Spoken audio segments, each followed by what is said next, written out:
Tiempo de estudio. Recuerden que estamos mirando un tiempo en que hay una necesidad muy grande, ¿no?, que vemos en la Escritura. Es la necesidad de que acudamos al arrepentimiento y que nuestra fe se acrecente y podamos nosotros a través de nuestro acercamiento a Dios encontrar que solamente en Él tenemos victoria en nuestras luchas. Este ha sido un año difícil, ¿no es verdad?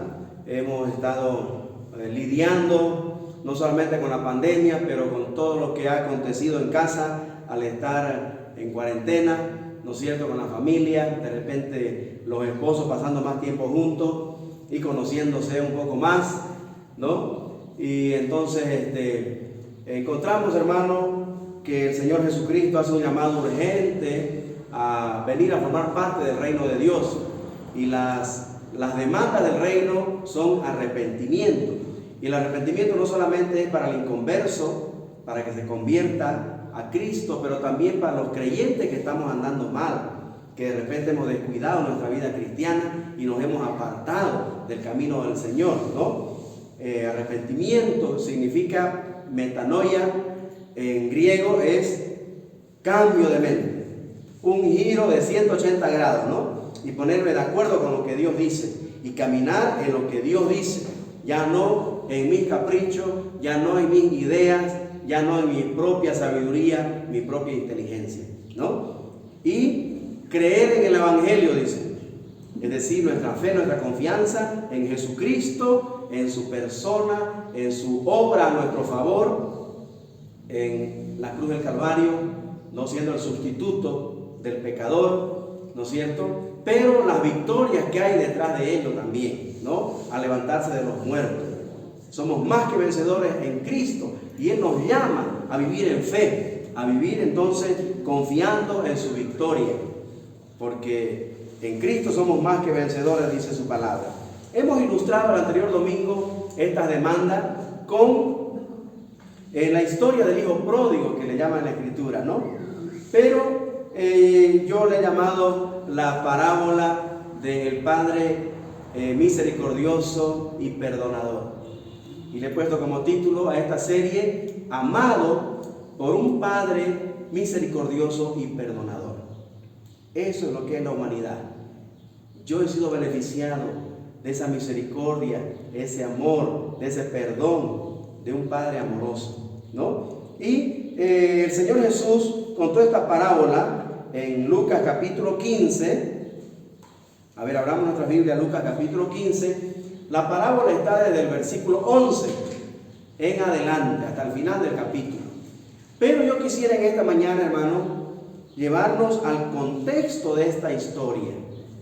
¿Quiénes eran los receptores? ¿Quiénes estaban escuchando a Jesús esta enseñanza? A ver, empecemos con el versículo 1. Lucas capítulo 15, versículo 1. ¿Está conmigo? A ver, dice: se acercaban a Jesús todos los publicanos y pecadores para oírle. ¿Quiénes se acercaron?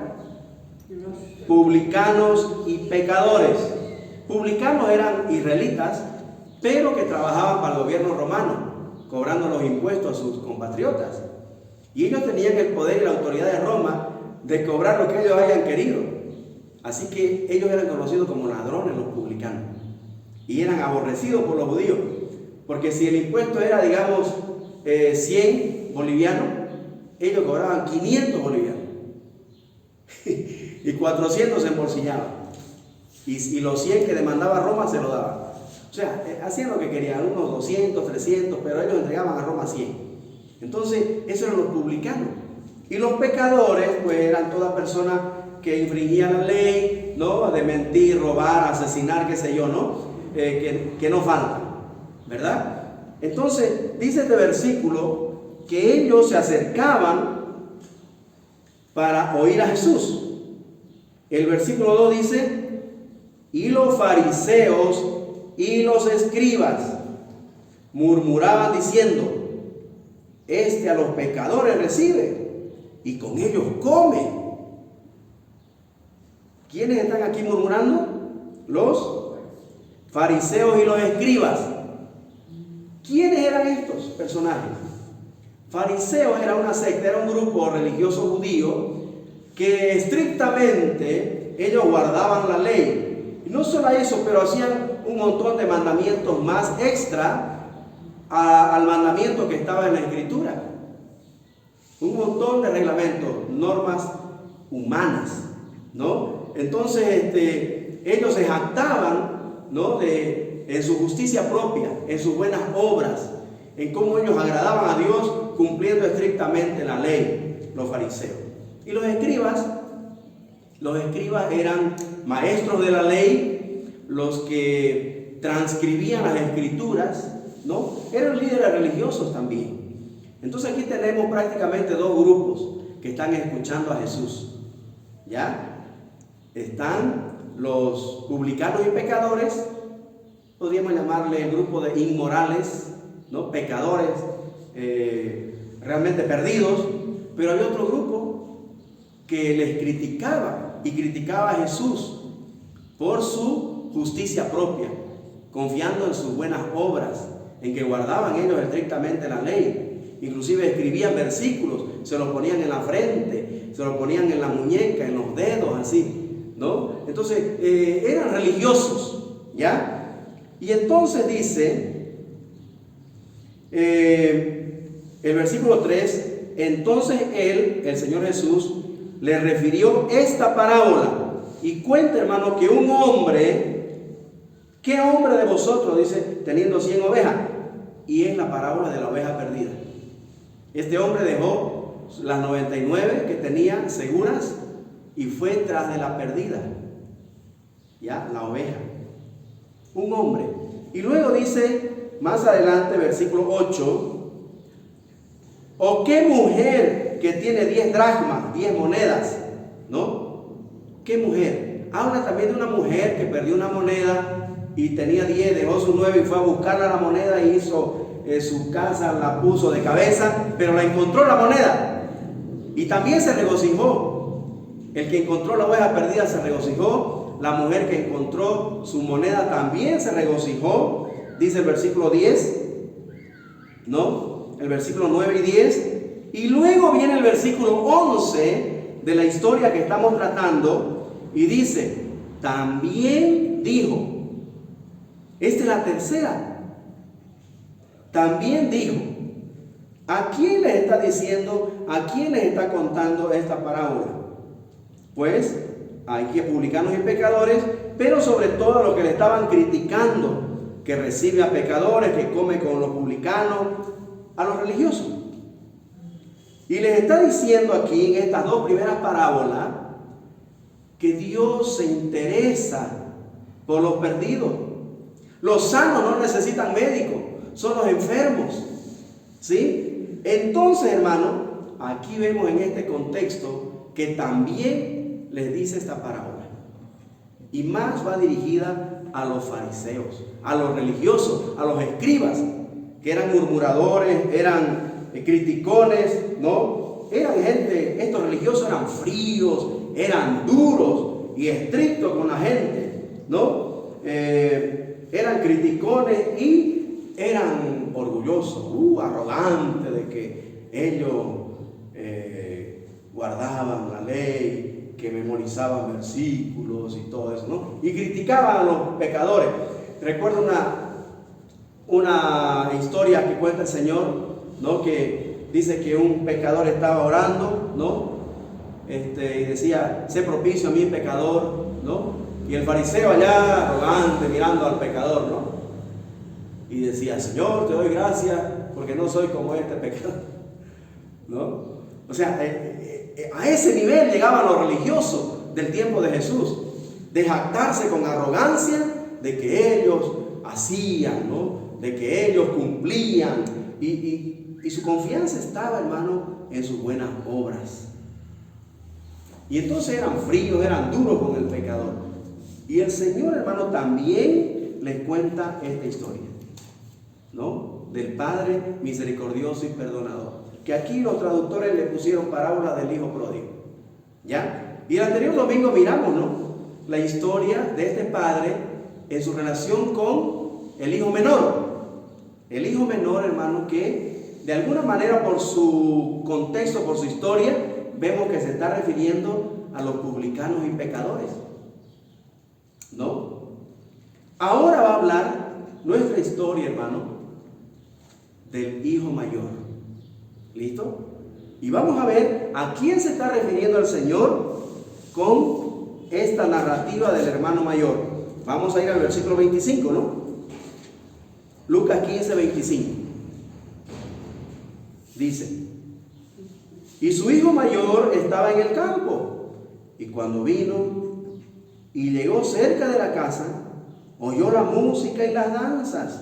Recuerden que el padre había perdonado a su hijo, había hecho una fiesta, se había regocijado porque este hijo se había perdido y es hallado. Se había muerto, dice, ya lo consideraba muerto, pero ha revivido, ¿no? Entonces hay gozo en los cielos cuando un pecador se arrepiente y hay fiesta.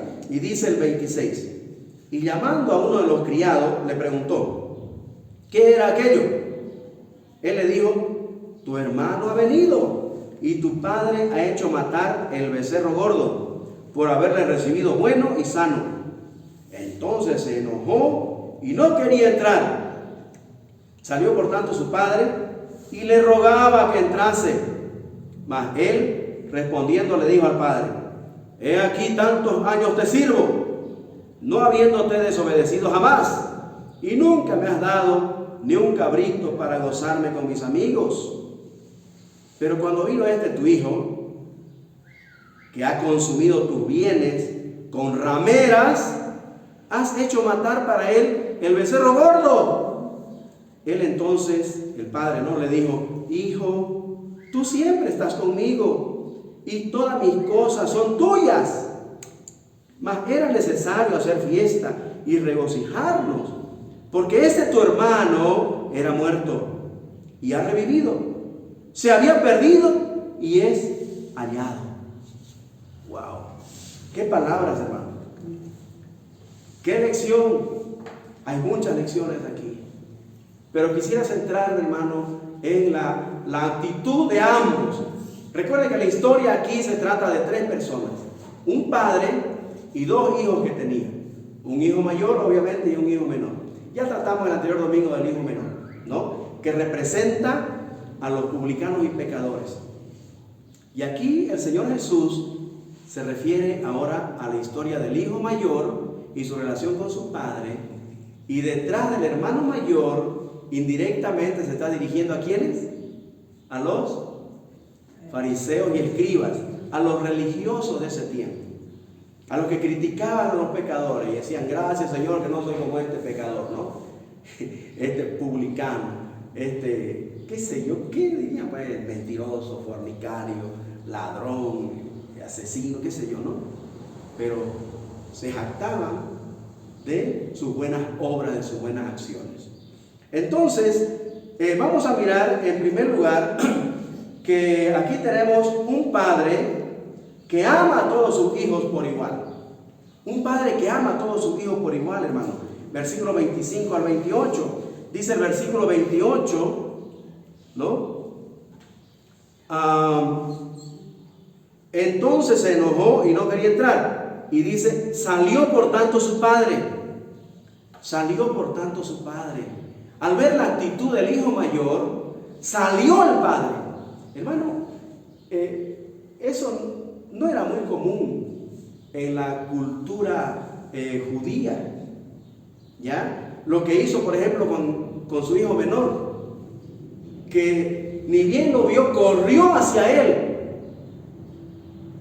Eso era contra la cultura. Pero aquí tenemos un padre, hermano, que realmente manifiesta y expresa su amor por todos sus hijos. Por el menor, ¿no?, que hizo de su vida un poncho, ¿no?, con la plata de su herencia, corrió hacia él. Y aquí con su hijo rebelde, que también está enojado y no quiere entrar y ser parte de este regocijo, dice que sale, ¿no? Salió por tanto su padre. Hermano, aquí vemos a un padre que realmente ama a todos por igual. se preocupa por todos por igual. Un buen padre, hermano, no tiene preferencia. Un buen padre trata a todos sus hijos por igual. Pero aquí vemos la descripción de este hijo mayor. ¿Por qué tiene que salir el padre hacia él? Porque vemos que en primer lugar estaba en el campo. Se ve que era un hombre trabajador, digamos, ¿no? Que estaba ya viendo los criados, los empleados, los jornaleros, ¿no? Estaba guiando, qué sé yo. Luego vemos una actitud muy negativa frente a lo que está pasando en casa, frente al regocijo, ¿no? Frente a la celebración. ¿Qué está pasando? Entonces él se enoja cuando se entera que es por la llegada de su hermano, ¿no? Y luego él toma una decisión. Él no quiere entrar. Él dice, no voy a entrar, no voy a ser parte de este regocijo, ¿no? Entonces, prácticamente vemos que este hombre saca lo que hay en su corazón, ¿no? Era un hombre que estaba representando, ¿no? Dice aquí, yo siempre he estado aquí, no sirviéndote. Él reclama que es un sirviente, ¿no? Ahí dice, yo siempre cumplo con todo, la justicia propia, ¿no? Su autojustificación, justificándose a sí mismo, ¿no? Nunca me has dado, reclamando, ¿no? Luego vemos que dice, llega tu hijo, o sea, desconoce a su hermano. Una actitud, hermano, muy propia de la gente religiosa de ese tiempo, ¿ya? Que menospreciaba al pecador. Entonces la Biblia dice que de la abundancia de la boca, de la abundancia del corazón habla la boca, ¿no? Entonces este es un hombre duro de corazón, que no siente pena, ¿no? Por su hermano, y se ve que mejor para él que se haya ido. Total, yo no soy como mi hermano, ¿no? Y estaba él conforme con lo que hacía y con lo que era delante de su padre. Luego vemos en el versículo 28 justamente también que no solamente sale, sino que le rogaba, dice, que entrase. Aquí vemos otra actitud del padre, ¿no? Vemos a un padre que ruega a todos sus hijos para entrar a casa. Este ruego, hermano, muestra que este padre quiere que todos sus hijos estén en casa, que todos sus hijos, en otras palabras, estén bajo su cobertura, bajo su protección, bajo su cuidado. Qué descripción de este padre, ¿no? Me hace pensar en el Salmo 91. Sin embargo, él no obliga a nadie, ¿no? Como no lo obligó al hijo menor. Pero aquí le está rogando al hijo que entre, ¿no? Y el Salmo 91 dice, el que habita, ¿no? Bajo el abrigo del Altísimo, morará bajo la sombra del Omnipotente, ¿no? Entonces, bajo la cobertura del Padre, bajo la cobertura de Dios, estamos seguros. Y Dios ruega, dice Pablo, que Dios, como si estuviera rogando a través de nosotros, ¿no? Está predicando el evangelio a la gente para que se conviertan de su mal camino y se vuelvan a Dios. Como si Dios rogase, dice, por medio de nosotros, dice Pablo, reconciliaos con Dios, entren a la casa del Padre, tengan esa seguridad de su cobertura, y solamente ahí estaremos seguros, dice San Juan 14, ¿no? San Juan 14 dice, en la casa de mi Padre muchas moradas hay, ¿no es cierto?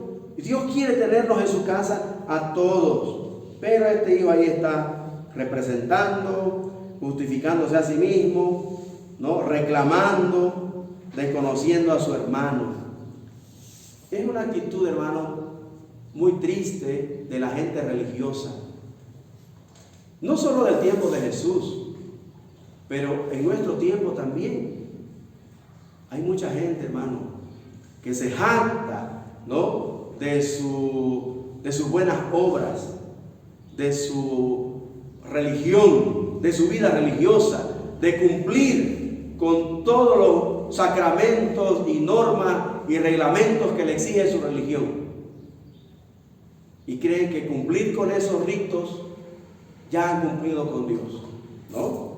Y critican a los demás, ¿no?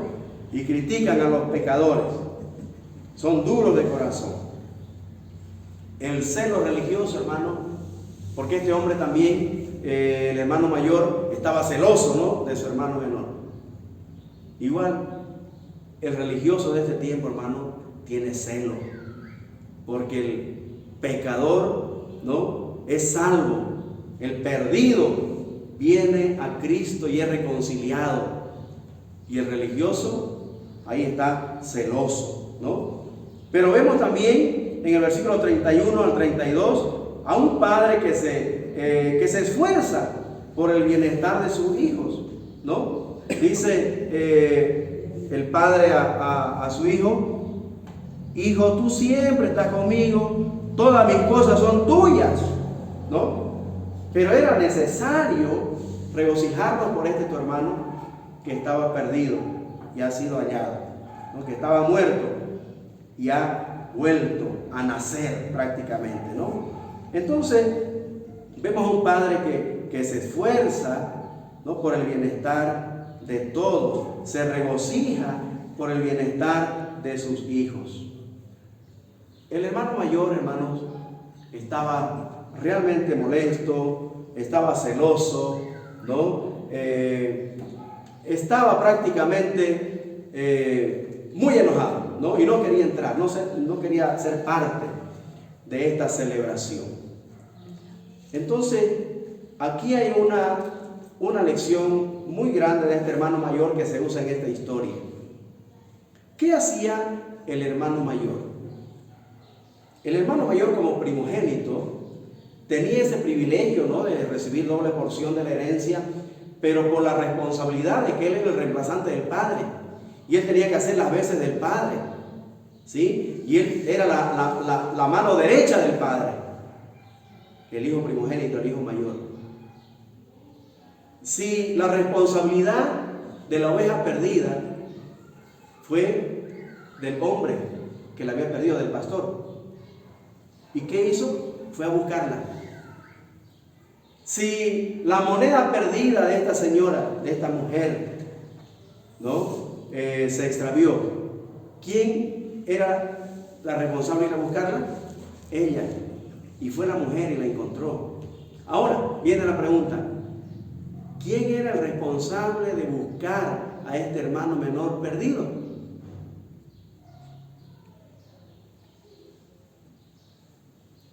Cuando Caín mató a Abel, ¿recuerdan? En Génesis capítulo 4, Dios le dice: Caín, ¿dónde está Abel tu hermano?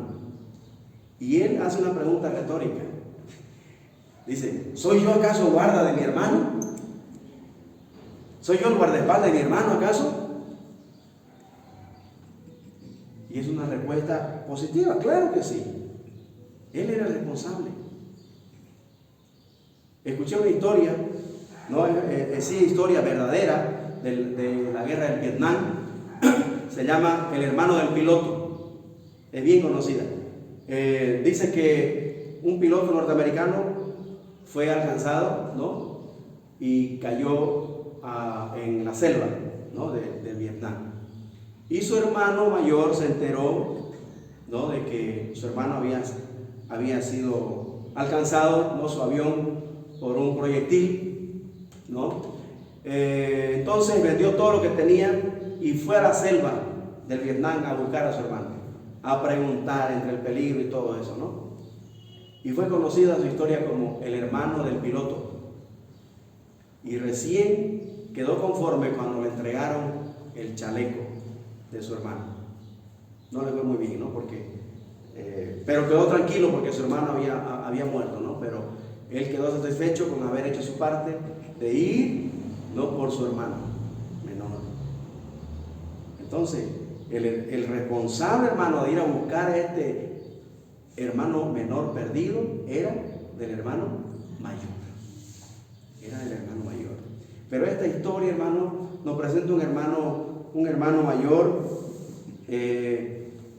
muy malvado, ¿no?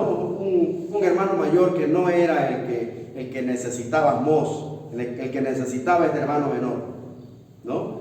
Un hermano mayor que no hizo lo correcto, un hermano mayor imperfecto, un hermano mayor muy característico del pecador, muy egocéntrico, ¿no? Un religioso que solamente estaba conforme con cumplir su trabajo, ¿no? Y nada más. ¿Cuántos religiosos hay, hermano, en las iglesias? Solamente satisfechos con lo asignado y que cumpla con el ministerio que tiene y nada más. Porque no vemos ningún tipo de buena relación con el padre aquí, del hermano mayor. No había. Y muchas veces, hermanos, perdemos ese afecto, esa relación con el Padre, ese amor que Jesucristo le reclamó a la iglesia de Éfeso. Tengo contra ti, le dijo, que has perdido tu primer amor. ¿Cuántas veces, hermanos, caemos en esta trampa de la religión del hermano mayor, ¿no? De vivir una vida religiosa, pero muy fría, ¿no? Sin una relación personal con Jesucristo, del día a día, de expresarle nuestro amor y nuestra gratitud todo el tiempo, ¿no es cierto?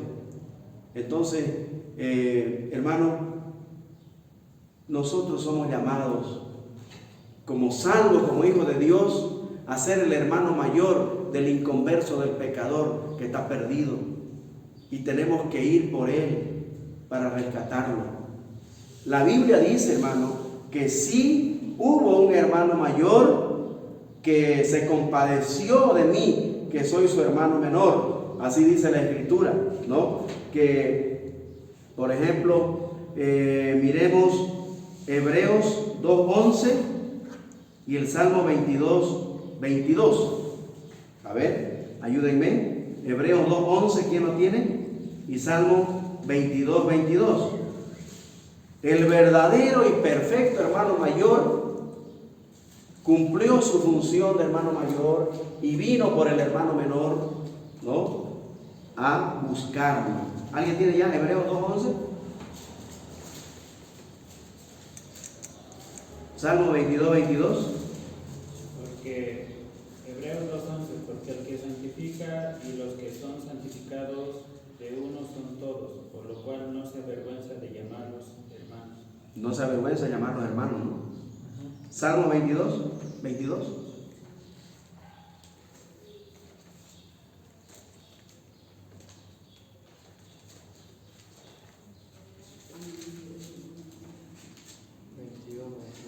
Léalo, por favor.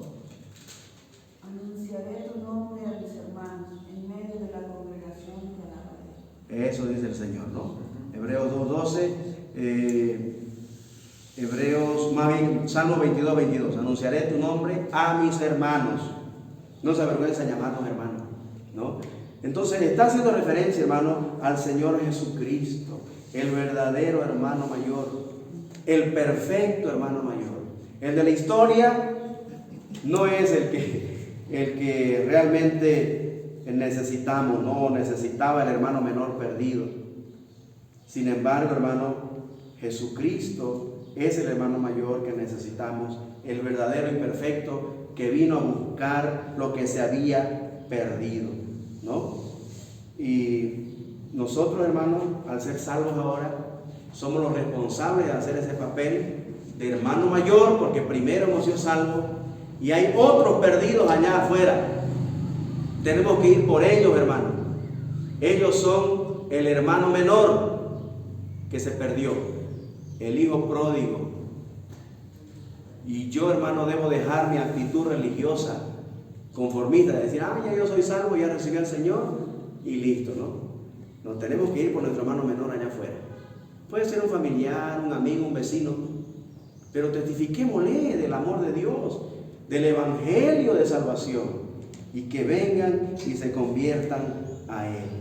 Hermano, esta historia termina tal vez no como hayamos querido, pero sí con una lección. Dios le deja la decisión siempre al hijo, tanto al hijo menor como al hijo mayor. Le hace la invitación y el ruego al hijo mayor y le deja la pelotita en su cancha, ¿no? No se sabe qué hizo el hijo mayor, ¿no ve? La historia termina ahí. ¿Qué piensan que hizo? Ya eso es especulación, ¿no? Pero entendiendo, hermano, el contexto de lo religioso de ese tiempo, parece que este hermano mayor se negó a entrar al final y se quedó afuera de la casa, fuera de la celebración, fuera del festejo de la salvación del perdido, y por ende perdido. Qué triste, hermano, que haya una actitud religiosa de repente de alguien, porque el hecho de que uno vaya a una iglesia, hermano, no significa de que uno ya es algo, ¿no? El Señor Jesús dijo,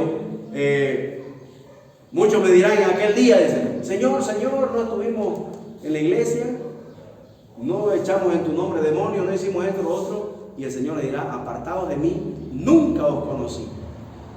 ¿Por qué? Porque fueron unos religiosos que confiaron en la religión y no en Jesucristo, en sus buenas obras y no en la fe de Jesucristo en la cruz, de la obra de Cristo en la cruz para ir al cielo, ¿no? Que Dios nos libre de tener una actitud religiosa y que realmente seamos hijos de Dios, que tengamos una buena e íntima relación con Él y que hagamos el papel del hermano mayor de ir a buscar al perdido, al hermano menor allá afuera, y lo traigamos a la casa del Padre.